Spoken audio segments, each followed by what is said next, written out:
Hello, everyone. Marilynn Hughes, the Out of Body Travel Foundation, and another episode of Tales of the Mendicant Preachers.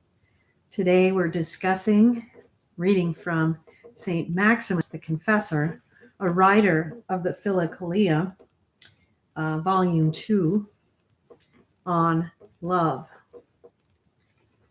The first line I wanted to share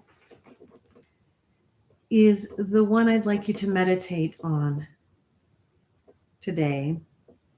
With each of these tales of the mendicant preachers, we try to grasp something very simple, but yet something that has deep meaning for all of us. And this is what it is for St. Maximus today. Do not lightly discard spiritual love. For men, there is no other road to salvation. So he further says, divinity and divine realities are in some respects knowable and in some respects unknowable. They are knowable in the contemplation of what appertains to God's essence and unknowable as regards that essence itself. Do not look for conditions and properties in the simple and infinite essence of the Holy Trinity. Otherwise, you will make it composite like created beings, a ridiculous and blasphemous thing to do in the case of God. Only the infinite being, all powerful and creative of all things, is simple, unique, unqualified, peaceful, and stable. Every creature, consisting as it does of being an accident, is composite and always in need of divine providence, for it is not free from change. Both intelligible and sensible nature, on being brought into existence by God, received powers to apprehend created beings. Intelligible nature received powers of intellection, and sensible nature powers of sense perception. God is only participated in. God is only participated in. Creation both participates and communicates. It participates in being and in well-being, but communicates only well-being. But corporeal nature communicates this in one way and incorporeal nature in another. Incorporeal nature communicates well-being by speaking, by acting, and by being contemplated. Corporeal nature only by being contemplated.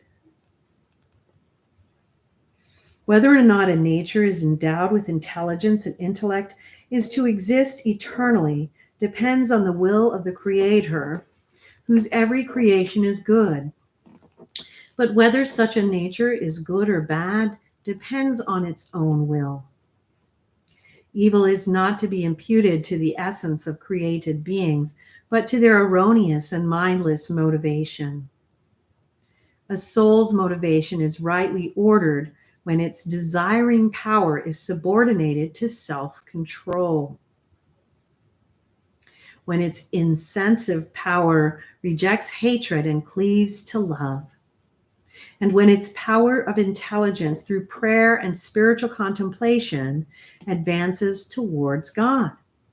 If in time of trial, a man does not patiently endure his afflictions, but cuts himself off from the love of his spiritual brethren, he does not yet possess perfect love or a deep knowledge of divine providence.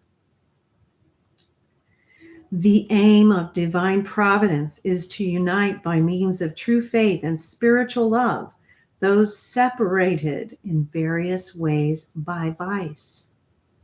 Indeed, the Savior endured his sufferings so that he should gather together into one the scattered children of God. Watch yourself, lest the vice which separates you from your brother lies not in him, but in yourself. Boy, that's something we all need to hear over and over again, isn't it? Be reconciled with him without delay. so that you do not lapse from the commandment of love. Do not hold the commandment of love in contempt, for through it you will become a son of God. But if you transgress it, you will become a son of Gehenna. What separates us from the love of friends is envying or being envied, causing or receiving harm, insulting or being insulted, and suspicious thoughts. Don't we all relate to all of those things? Would that you had never done or experienced anything of this sort and in this way separated yourself from the love of a friend. Has a brother been the occasion of some trial for you, and has your resentment led you to hatred? Do not let yourself be overcome by this hatred, but conquer it with love. You will succeed in this by praying to God sincerely for your brother, and by accepting his apology, or else by conciliating him with an apology yourself. By regarding yourself as responsible for the trial, and by patiently waiting until the cloud has passed. A long-suffering man is one who waits patiently for his trial to end and hopes that his perseverance will be rewarded. The long-suffering man abounds in understanding. Proverbs 14:29. Because he endures everything to the end, and while awaiting that end, patiently bears his distress. The end, as St. Paul says, is everlasting life.